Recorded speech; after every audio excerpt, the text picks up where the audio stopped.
Positive atheism Telugu channel ప్రేక్షకులకు స్వాగతం. మనం ప్రముఖ సంఘ సంస్కర్త, మేటి నాస్తికోద్యమ నేత అయినటువంటి శ్రీమతి సరస్వతి గౌర గారు రచించిన స్వీయ జీవిత గాథ మృత్యోర్మ అమృతంగమయ్య పుస్తకం నుండి అనేక అంశాలు తెలుసుకుంటున్నాం కదండి. ఈరోజు మనం ఆమె రెండవసారి పురిటికై పుట్టింటికి వెళ్ళిన తర్వాత ఏం జరిగిందో తెలుసుకుందాం. నేను రెండవసారి పురిటికని మా ఊరు విజయనగరం వెళ్ళాను. ఈలోగా మా మామగారు, అత్తగారు మా గురించి ఆలోచించడం మొదలుపెట్టారు. ఎవరు నమ్మిన సిద్ధాంతాలకు వారు కట్టుబడి ఉండటంలో తప్పు ఏముంది? తమ విశ్వాసాలను బహిరంగంగా ప్రకటించడం నేరం కాదు కదా. బహిరంగంగా చెప్పింది పాటించడం దోషంగా ఎందుకు భావించాలి అని మా మామగారు ఆలోచించారు. ఈ ఆలోచన ఆయనలో సర్దుబాటు తీసుకుని వచ్చింది. అప్పటికే మా మామగారు రిటైర్ అయినారు. మేము కొలంబో నుండి కాకినాడ వచ్చిన రోజుల్లోనే మా బావగారు కాకినాడ నుంచి సిలోన్ ఉద్యోగానికి వెళ్ళిపోయారు. ఇంట్లో మా మామగారు, అత్తగారు, ఆఖరి ఆడబిడ్డ, 12 ఏళ్ల సామ్రాజ్యం, 8 ఏళ్ల మరిది సాంబశివరావు, జోగమ్మ గారు ఉండేవారు. నేను పురిటికి విజయనగరం వెళ్ళడం వల్ల గౌరా గారికి కొంచెం తిండికి ఇబ్బంది మొదలైంది. అటు పునరాలోచన రావడం, ఇటు కొడుకుకు తిండికి ఇబ్బంది కలగడంతో సహజంగా మా మామగారు వారంతా మా అద్దె ఇంట్లోకి వచ్చేశారు. చిన్నపిల్ల మనోరమ లేకపోవడంతో అవసరం లేక పని మనిషి మహమ్మదీయుల అమ్మాయిని తీసివేశారు. ఏమైనా అందరూ ఒక చోటుకు చేరారనే వార్త విజయనగరంలో ఉన్న నాకు చాలా సంతోషాన్ని కలిగించింది. అవి ఉప్పు సత్యాగ్రహపు రోజులు. మహాత్మా గాంధీ స్వాతంత్ర్యం వచ్చే వరకు తిరిగి సబర్మతికి రానని ప్రతిజ్ఞ చేసి దండియాత్ర సాగించారు.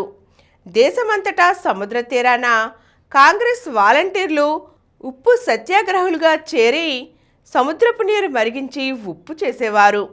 నాటి బ్రిటిష్ ప్రభుత్వం వేల సంఖ్యలో సత్యాగ్రహులను అరెస్ట్ చేసి జైల్లో ఉంచింది.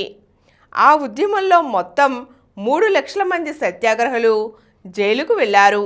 గౌరా గారు మొదటి నుంచి జాతీయతా భావాలతో ఉండటం చేత సూటు, కోటు, బూటు, టై వేస్తూ వచ్చిన గౌరా గారు ఖద్దరు లాల్చి పైజామాలోకి దుస్తులు మార్చారు.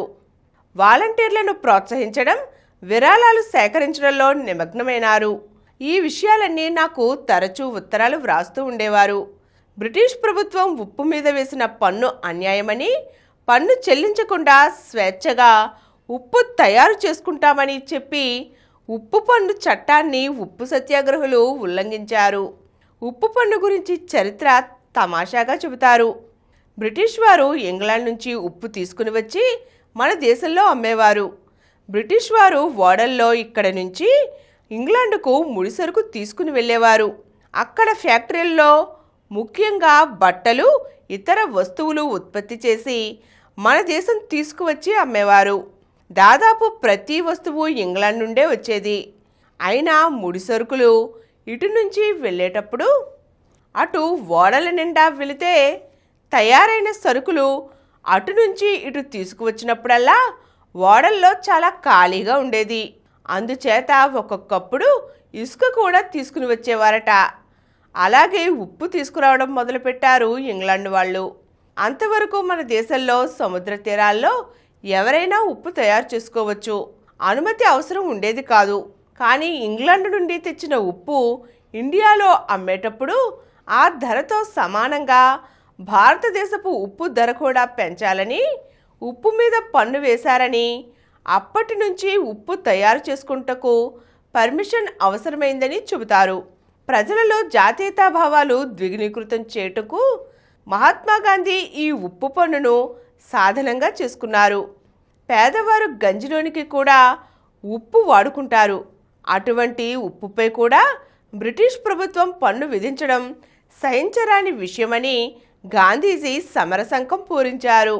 ఈ ఉప్పు సత్యాగ్రహ వార్తలు నాకు చాలా ఆసక్తి కలిగించాయి. నాకు నెలలు నిండిన తర్వాత కొంచెం జ్వరం వచ్చింది. మా అన్నయ్య నన్ను డాక్టర్కు చూపించి మందు ఇప్పించారు. మా అమ్మ మాత్రం నా చేతికి తాయెత్తు తీసుకుని వచ్చి బలవంతాన కట్టింది. అమ్మ మనసు కష్టపెట్టడం ఇష్టం లేక నేను ఊరుకున్నాను. 3వ రోజుకే జ్వరం తగ్గిపోయింది. ముందుగా తాయెత్తు తీసి అవతల పారవేశాను. నిజానికి నాకు జ్వరం మందు వల్లే తగ్గింది. బహుశా మందు వేసుకోకుండా కేవలం తాయెత్తు కట్టుకుని ఉంటే ఏమయ్యేదో. నాకు తాయెత్తుల మీద నమ్మకం లేదనే విషయం మా స్నేహితురాళ్లలోనూ బంధువులలోనూ ఆశ్చర్యం కలిగించింది. దాని మీద చర్చలు కూడా వచ్చాయి. అయితే నన్ను నేను సమర్థించుకుని వారికి సమాధానాలు చెప్పాను. ఇలా సమాధానాలు చెప్పడం వల్ల నాలో ఆలోచన పెరిగింది. ఎక్కువ విషయాలు తెలిసాయి. ఆ రోజుల్లో సాంప్రదాయంగా వచ్చే నమ్మకాలను ఎదిరించి నా వంటి యువతి మాట్లాడటం ఆశ్చర్యంగా అనిపించేది. మా పుట్టింట మా పెద్దన్నయ్య వదిన ఇటువంటి విషయాలలో సమర్థించకపోయినా వ్యతిరేకించేవారు కాదు. అది నాకు ఒక అండగా ఉండేది. ఈరోజు మనం రెండవసారి పురిటికై విజయనగరం వెళ్ళిన సరస్వతి గౌర గారు ఆనాడు జరిగిన అనేక విషయాల గురించి ఏం వివరించారో తెలుసుకున్నాం కదండి. మరిన్ని విషయాలతో మళ్ళీ కలుద్దాం. ఈ కార్యక్రమం మీకు ఎంతో నచ్చింది కదా. ఇటువంటి మరిన్ని వీడియోల కోసం అనతి కాలంలోనే 20 కోట్ల వ్యూస్ సాధించిన సమరం ఛానల్ సమర్పించు పాజిటివ్ ఎథియిజం తెలుగు ఛానల్కు సబ్స్క్రైబ్ చేయండి, లైక్ చేయండి, మీ ఫ్రెండ్స్కి షేర్ చేయండి. అలాగే ప్రక్కనున్న గంట సింబల్ని ప్రెస్ చేయడం మర్చిపోకండి.